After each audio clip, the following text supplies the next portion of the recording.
नमस्कार, कसोजो नलेज च्यानलमा यहाँहरूलाई स्वागत छ।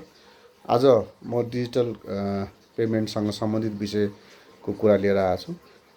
पहिलाको भिडियोहरूमा जस्तै हेर्नु, म एउटा कुनै संस्थासँग आबद्ध भएको कारणले गर्दाखेरि आज यहाँ प्रस्तुत गर्ने विषयहरू नितान्त मेरो आफ्नो व्यक्तिगत विचार रहनेछ र यसमा मेरो संस्थाको कुनै पनि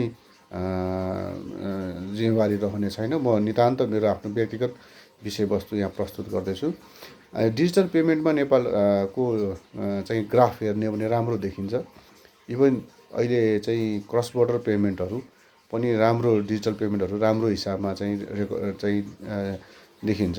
इन्डियनहरूले पनि नेपालमा जुन अथवा नेपालहरूले पनि गरिरहेछ डिजिटल पेमेन्ट, त्यो चाहिँ राम्रो देखिन्छ। त्यसै गरिकन नेपालमा डिजिटल पेमेन्ट राम्रो छ अहिले विशेष गरी प्रचलित क्युआरहरूमा चाहिँ हामी एकदमै राम्रो छौँ। त्यही सिलसिलामा यो यस्तो क्युआर डिजिटल पेमेन्टहरूको चाहिँ प्रमोसन भइरहेको बेलामा चाहिँ मलाई नेपालको राष्ट्र ब्याङ्कको चाहिँ अहिले 1 लाख रुपियाँ विथड्र, एटिएमबाट 1 लाख रुपियाँ विथड्र गर्ने विषयमा चाहिँ अलिकति बाहिरको सिनियरहरूसँग के रहेछ हेर्न मन लागेको थियो र यही विषय मैले प्रस्तुत गर्दैछु। यो विषय चाहिँ किन भन्न गइरहेको छु भने यो एटिएम चाहिँ अहिले हामी कहाँ धेरै नै अभाइलेबिलिटी छ। नेपालमा चाहिँ अहिले बैंक वित्तीय संस्थाहरूको ब्रान्चहरू चाहिँ धेरै खुलिसकेको कारणले गर्दाखेरि एटिएमको पनि अभाइलेबिलिटीहरू विशेष गरी शहरी क्षेत्रहरूमा चाहिँ राम्रो अभाइलेबिलिटी छ।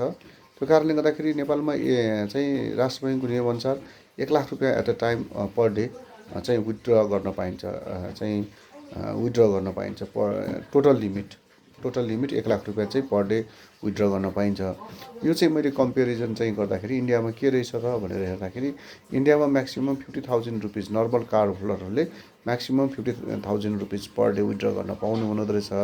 त्यसै गरिकन प्रिमियम कार्ड होल्डरहरूले चाहिँ 1 लाख चाहिँ रुपियाँ भारूसम्म चाहिँ विथड्र गर्न सक्नुहुँदो रहेछ, प्रिमियम कार्ड होल्डरहरूले चाहिँ। त्यसै गरिकन पाकिस्तानको हकमा हेर्दाखेरि म्याक्सिमम् 50,000 रुपिज चाहिँ विथड्र, एटिएमबाट विथड्र गर्न पाउनु हुँदो रहेछ। र युएसमा पनि हेर्दाखेरि प्राय धेरै जसो ब्याङ्कहरूको चाहिँ म्याक्सिमम् $500 चाहिँ देखिया छ।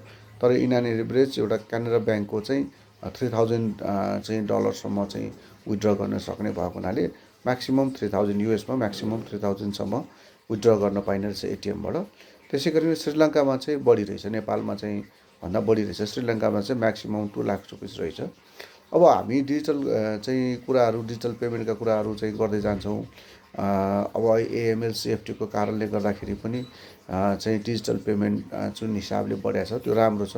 त्यो एउटा चाहिँ पार्ट, राम्रो पार्टको रूपमा चाहिँ देखिएको छ। त्यो कारणले गर्दाखेरि डिजिटल एटिएमबाट विथड्रल नेपालमा 1 लाख रुपियाँको लिमिट जुन हिसाबले हामीसँग एटिएम अभाइलेबिलिटी विशेष गरिकन चाहिँ सहरी क्षेत्रमा अभाइलेबिलिटी छ, त्यो कारणले गर्दाखेरि एटिएमहरूमा चाहिँ विथड्रल चाहिँ 1 लाख रुपियाँको लिमिट चाहिँ यदि डिजिटल पेमेन्टलाई चाहिँ बढावा दिने हो भने 1 लाख रुपियाँको लिमिट चाहिँ बढी हो जस्तो मलाई लागेको हुनाले आजको यो भिडियो प्रस्तुत गरेछु।